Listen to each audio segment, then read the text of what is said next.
क्या है कि अब तो ऑनलाइन में हो ही जाता है, वही चीज ऑनलाइन में पढ़ेंगे क्या। तो पिछले क्लास में आपको बताया गया था मैग्नेटिक पोटेंशियल है ना, मैग्नेटिक पोटेंशियल हो गया था ना, और मैग्नेटिक टॉर्क भी बता दिए थे, और क्या बताए थे, मैग्नेटिक फ्लक्स नहीं बताया गया था, गॉस क्यूबिक मैग्नेटिज्म बताया गया नहीं। आते हो तुम लोग गेट क्यों नहीं बंद करते हो, सब नवावे सब रहता है, इन्हें गाय तो गेट बंद कर दे, लास्ट में जो भी इन करेगा उसको बंद कर देगा। एसी का मतलब क्या, रूम बंद होना चाहिए ना क्या। आज आपको पढ़ना है electrostatic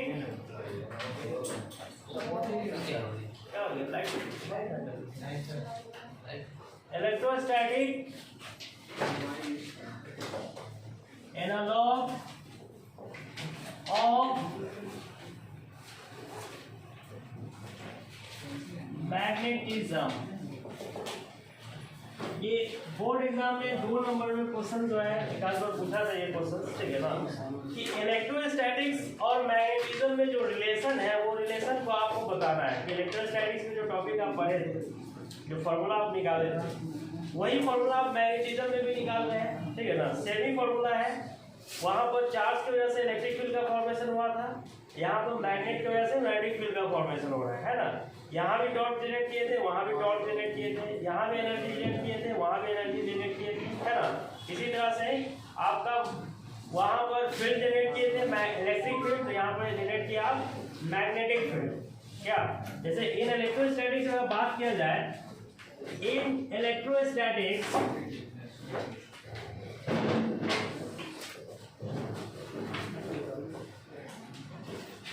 when two charges are taken at some fixed distance, जब दो चार्ज को कुछ दूरी पर लिया जाएगा, some fixed distance, then it is given by, इसको कैसे हम दिखाएंगे, जैसे दो चार्ज है आपका, एक नेगेटिव चार्ज है, दूसरा आपका पॉजिटिव चार्ज है, और इसके बीच में डिस्टेंस r है, तो इसके बीच में जो फोर्स जनरेट होता है जिसको आप बोलते हैं इलेक्ट्रोस्टैटिक फोर्स।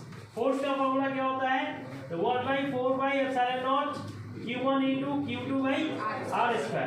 q1 जो है magnitude of charge 1, magnitude of आपका चार्ज 1 फर्स्ट चार्ज का आपका है, ठीक है ना। जैसे इसको मान लेते हैं q1 है और ये आपका q2 है, ठीक है ना।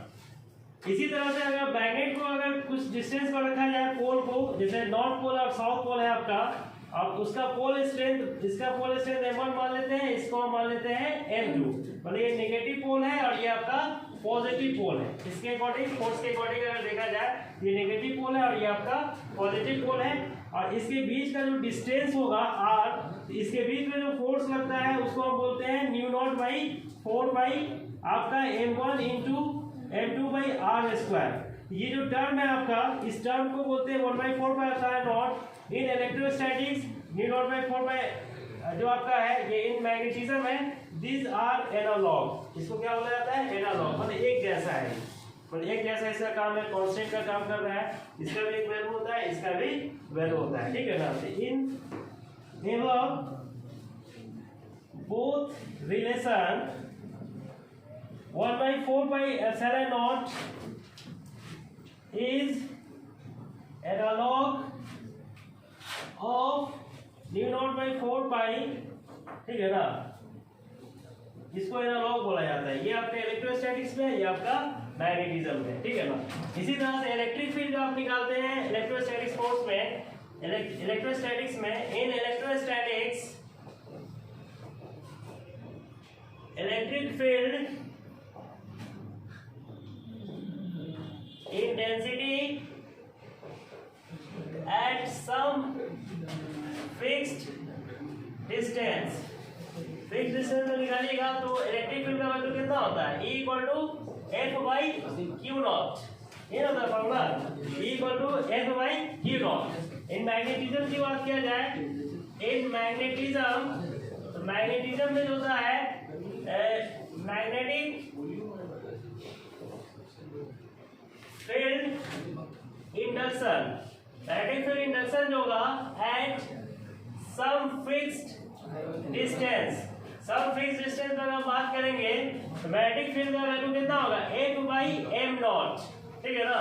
हियर आपका E जो है is analog of B vector, magnetic field जो है मैग्नेटिक फील्ड को कोरिलेट कर रहा है, मतलब दोनों एक दूसरे में कह सकते हैं दोनों एक दूसरे का रिलेटेड है, तो एक जैसा ही टर्म है, एक ही डिफिनेशन है, सिर्फ टर्म बदल गया है। इलेक्ट्रिक फील्ड की वजह से एक चार्ज की वजह से बदला है, दूसरा आपका पोल स्ट्रेंथ के मैग्नेट के पोल स्ट्रेंथ की वजह से जनरेट किया है, ठीक है ना। इसी तरह से अगर हम बात करते हैं इन इलेक्ट्रोस्टैटिक्स, इलेक्ट्रिक टॉर्क को हम कैसे दिखाते हैं, electric torque is given by tau vector equal to P cross E। Tau vector क्या होता है P cross E in magnetism. अगर मैग्नेटिज्म की बात किया जाए तो magnetic torque is given by, तो टाउ इक्वल टू हो जाएगा आपका M cross B, M cross क्या होगा B हो जाएगा, ठीक है ना। तो P cross E is analog of M cross B, B cross की जो है आपका एनालॉग है किसका M क्रॉस B का, है ना। तो मतलब इसको रिलेट करना है, रिलेट जब कीजिएगा यही आपका कराता है एनालॉग, ठीक है ना। इलेक्ट्रोस्टैटिक्स जो है मैग्नेटिज्म का क्या है एनालॉग फॉर्म है। ये 2 नंबर में क्वेश्चन एग्जाम में पूछता है, जितना आपको लिखना पड़ेगा, ठीक है। इसको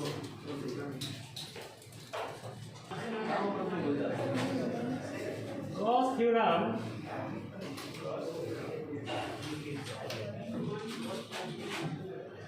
in magnetism, Gauss theorem in magnetism. Gauss theorem के बारे में आप फर्स्ट चैप्टर पढ़े थे, याद होगा, ठीक है ना। दूसरे बताया गया था इलेक्ट्रिक फ्लक्स के बारे में। इलेक्ट्रिक फ्लक्स में क्या था, जैसे इलेक्ट्रिक फील्ड लाइन जो होता है आपका इस सरफेस से पास करेगा, जितना सरफेस को इनक्लोज करता है, तो इलेक्ट्रिक फ्लक्स का जो वैल्यू होगा आपका फाई ई का वो होता है आपका EDS, है ना। इलेक्ट्रिक फ्लक्स का वैल्यू कितना होता है EDS होता है आपका, ठीक है।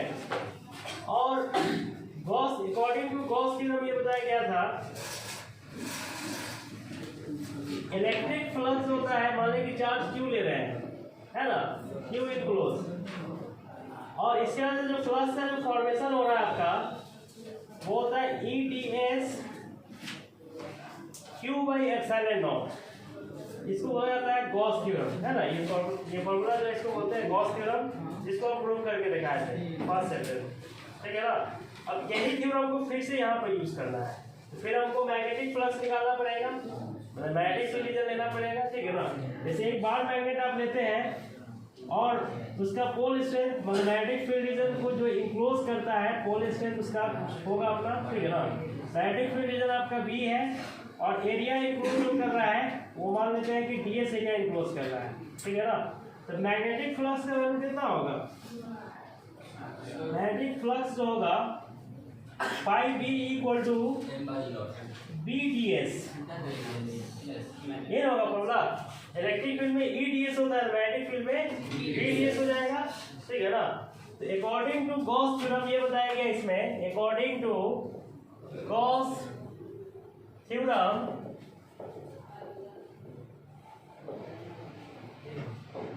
इन मैग्नेटिज्म, मैग्नेटिज्म में अगर बात करेंगे तो टोटल मैग्नेटिक फ्लक्स जो होता है आपका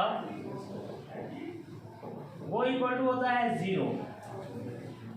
टोटल मैग्नेटिक फ्लक्स क्या होता है 0 होता है। इसमें क्या था Q/ε0, इसमें क्या होगा 0 होगा, ठीक है ना। 0 क्यों होता है, तो मैग्नेटिक फ्लक्स जो निकालिएगा आप इसमें, जैसे BDS है तो इसी टाइप का इसमें भी फॉर्मूला होगा μ0 टाइम्स ऑफ M इनक्लोज्ड, मतलब पोल स्ट्रेंथ जितना इनक्लोज करेगा। मतलब मैग्नेट आप इसमें एक ले रहे हैं, अब मैग्नेट का एक नॉर्थ और साउथ पोल होगा इसमें, मान लीजिए मैग्नेट है जिसका नॉर्थ पोल है और आपका साउथ पोल है जिसका पोल स्ट्रेंथ क्या होगा +M, और ये कितना होगा -M होगा, ठीक है ना। तो पोल स्ट्रेंथ प्लस एम और माइनस एम है, तो मैग्नेटिक फ्लक्स का जो वैल्यू होगा आपका BDS equal to mu naught times of minus M plus M. ये वैल्यू जो होगा आपका BDS equal to mu naught M minus M, ठीक है ना।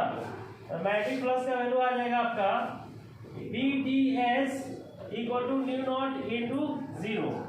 मैग्नेटिक फ्लक्स का वैल्यू कितना होगा, ये आपका हो जाएगा BDS इक्वल टू 0 हो जाएगा, ठीक है ना। ये रीजन क्या है, मैग्नेटिक पोल स्ट्रेंथ की वजह से, मतलब साउथ और नॉर्थ जो होता है, क्योंकि आप मैग्नेट जब भी लेंगे तो सिंगल पोल नहीं ले सकते हैं। मैग्नेट में हमेशा दो पोल होता है। चार्ज के केस में या तो प्लस लीजिए या माइनस लीजिए, कोई एक ले सकते हैं। मैग्नेट के केस में आपको हमेशा दो पोल ही लेना पड़ेगा। जब भी मैग्नेट लेंगे तो उसमें दो पोल होगा, एक पॉजिटिव दूसरा नेगेटिव। तो नेट मैग्नेटिक पोल स्ट्रेंथ कितना हो जाएगा, 0 होगा। तो mu naught into magnetic pole strength को हम गॉस थ्योरम बोलते हैं मैग्नेटिज्म में। इसके हिसाब से ये वैल्यू कितना आ रहा है, 0 आ रहा है, ठीक है ना। उसमें निकाले थे, दूसरे वैल्यू आया था Q/ε0। इसको प्रूव करके भी देखा है, तो उसमें याद है ना फर्स्ट चैप्टर में, है ना। सेम वही चीज है आपका मैग्नेटिज्म में कि गॉस थ्योरम जो होता है नेट मैग्नेटिक फ्लक्स होगा वो 0 होगा, ठीक है ना। इसमें कह सकते हैं in magnetism net magnetic flux will be 0 for enclosed region, ठीक है। तो इसको करिएगा,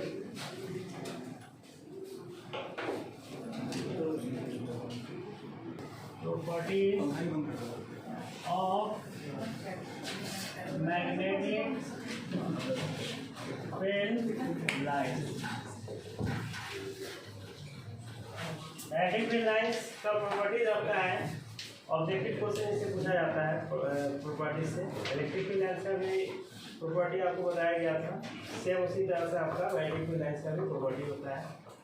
तो मैग्नेटिक फील्ड लाइंस में आपको बताया गया था मैग्नेट के केस में, अगर एक मैग्नेट आपका है तो मैग्नेट में मैग्नेटिक फील्ड लाइंस जो होता है, जैसे आपका ये साउथ पोल है और ये आपका नॉर्थ पोल है, तो नॉर्थ पोल से मैग्नेटिक फील्ड लाइंस निकलेगा बाहर और साउथ की तरफ क्या होता है, इन करता है।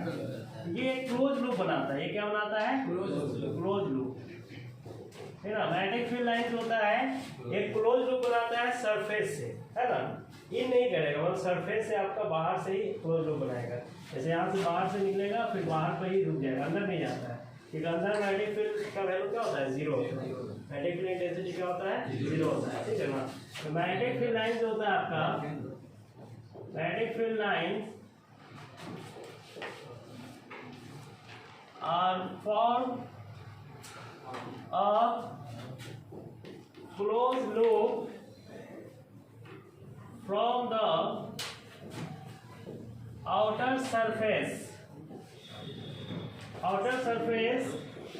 of the given magnet। Magnet के आउटर सरफेस से क्या बनाएगा, एक क्लोज लूप बनाता है, ठीक है। इसका ये फर्स्ट प्रॉपर्टी है, ठीक है। सेकेंड प्रॉपर्टी इसका है मैग्नेटिक फील्ड लाइंस होता है कभी भी एक दूसरे में इंटरसेक्ट नहीं करेगा। मैग्नेटिक फील्ड लाइंस आपका इंटरसेक्ट नहीं करता है। जैसे आपका मैग्नेटिक फील्ड लाइंस जनरेट कीजिएगा, जैसे नॉर्थ और साउथ पोल के केस में, तो मैग्नेटिक फील्ड लाइंस क्या होता है, जैसे नॉर्थ से निकलेगा साउथ की तरफ इन करेगा, इस तरह से ये इंटरसेक्ट कहीं पर नहीं करेगा, ठीक है ना। मैग्नेटिक फील्ड लाइंस कहीं पर इंटरसेक्ट नहीं करता है, ठीक है ना। ये अलग अलग ही जनरेट होगा। Magnetic field lines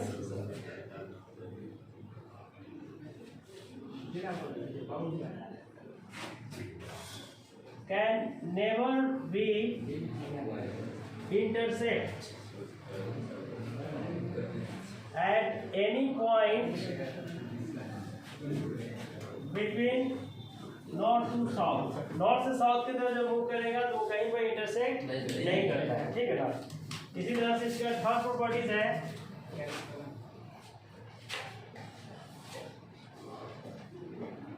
strength of magnetic field intensity of the magnet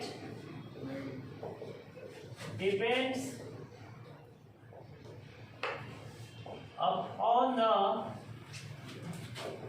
total numbers of magnetic field region, magnetic field lines which are passing through the given cross-sectional area. जैसे मैग्नेटिक फील्ड लाइंस का strength जो होता है, magnetic field का intensity जिसको आप बोलते हैं, तो वो डिपेंड करता है मैग्नेटिक फील्ड लाइंस कितना पास कर रहा है एरिया से। जैसे एक एरिया है आपका और एक एरिया से मैग्नेटिक फील्ड लाइंस मान लेते हैं कि इस तरह से 5 मैग्नेटिक फील्ड लाइंस पास कर रहा है, ठीक है ना। मैग्नेटिक फील्ड लाइंस और सेमी एरिया से अगर 2 मैग्नेटिक फील्ड लाइंस पास कर रहा है तो स्ट्रेंथ इसका क्या होगा, ज्यादा होगा। इसका स्ट्रेंथ होगा, माना मैग्नेटिक फील्ड इसका B1 मान लेते हैं और इसका B2 मान लेते हैं, तो B1 का वैल्यू क्या होगा, B2 से ज्यादा होगा। मैग्नेटिक फील्ड लाइन अगर ज्यादा पास कर रहा है तो उसका स्ट्रेंथ ज्यादा होगा इंटेंसिटी का, कम पास करेगा तो स्ट्रेंथ क्या होगा, कम होगा, ठीक है ना। इसी तरह से फोर्थ प्रॉपर्टीज है magnetic field lines are normally outgoing from the surface of North Pole and incoming from the on the South Pole of the magnet. Magnetic field line जो होता है नॉर्मली आउटगोइंग होता है from the surface of north pole and incoming on the south pole of the magnet. मतलब कि normally बाहर में निकलेगा, नॉर्मली आपका अंदर भी जाएगा। जैसे मैग्नेट है आपका, तो मैग्नेट में क्या है कि नॉर्थ पोल से जैसे आपका फील्ड जो निकल रहा है तो फील्ड एंगल बनाएगा 90 डिग्री और साउथ की तरफ रीन करेगा तो भी एंगल बनाएगा 90 डिग्री। साउथ पोल में रीन करेगा 90 से और नॉर्थ पोल से बाहर भी जाएगा 90 डिग्री से, ठीक है ना। इसको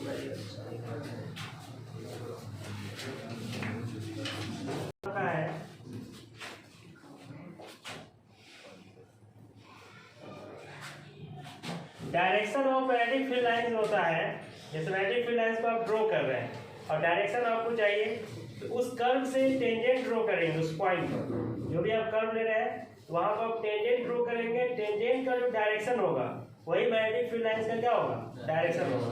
जैसे आपका मैग्नेटिक फील्ड लाइंस आपका है और इसमें डायरेक्शन चाहिए, जैसे मैग्नेटिक फील्ड लाइंस आपका तो डायरेक्शन पूछेगा तो यहाँ पर एकदम टेंजेंट ड्रॉ कर लेंगे, ठीक है।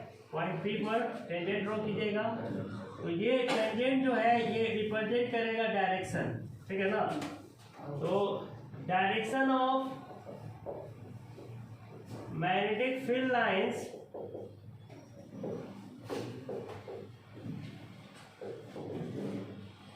is the direction of tangent to the given point on the given curve of field।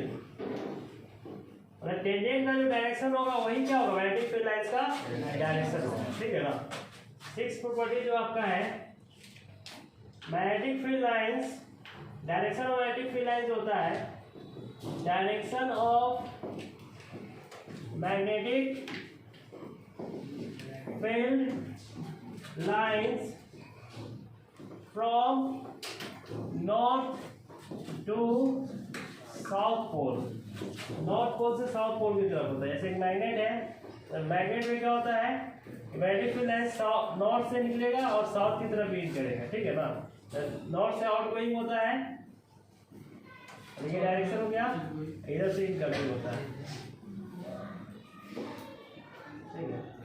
ये इसका प्रॉपर्टीज है, ऑब्जेक्टिव और ये पॉइंट यहाँ पे है ना। अब इसको क्वेश्चन एक बनाइएगा आप लोग।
क्वेश्चन लिखिएगा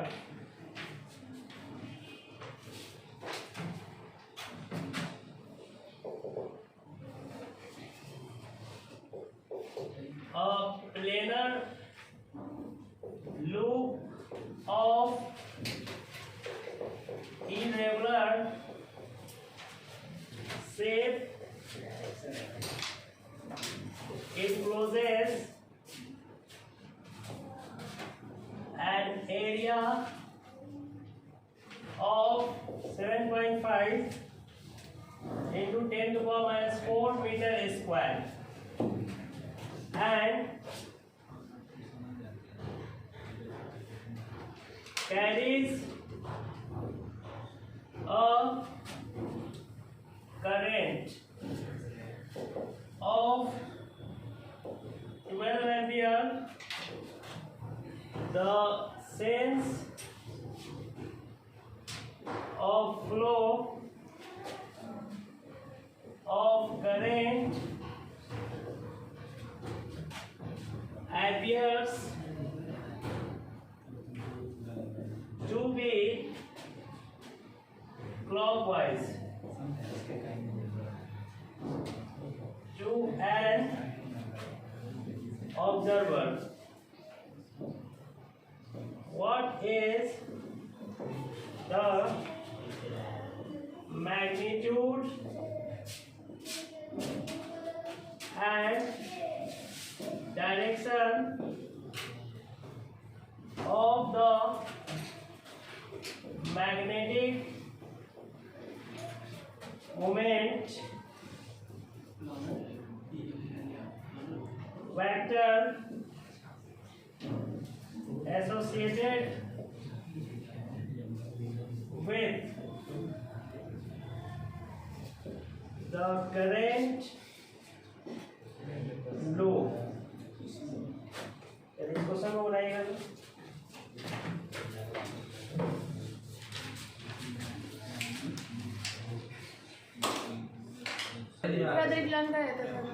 हो गया उसका है क्लास लास्ट ही है ठीक है। ये डायरेक्शन किधर है क्लॉकवाइज है ना, लेफ्ट से राइट की तरफ है। मैग्नेटिक मोमेंट का डायरेक्शन होगा इनवर्ड, जैसे रोटेशन आपका जैसे करंट के डायरेक्शन में आप लीजिएगा तो डायरेक्शन देखिए थंब का किधर जा रहा है अंदर की तरफ। मैग्नेटिक मोमेंट का फॉर्मूला क्या होता है, करंट इनटू एरिया। सॉल्व कीजिएगा आंसर आ जाएगा।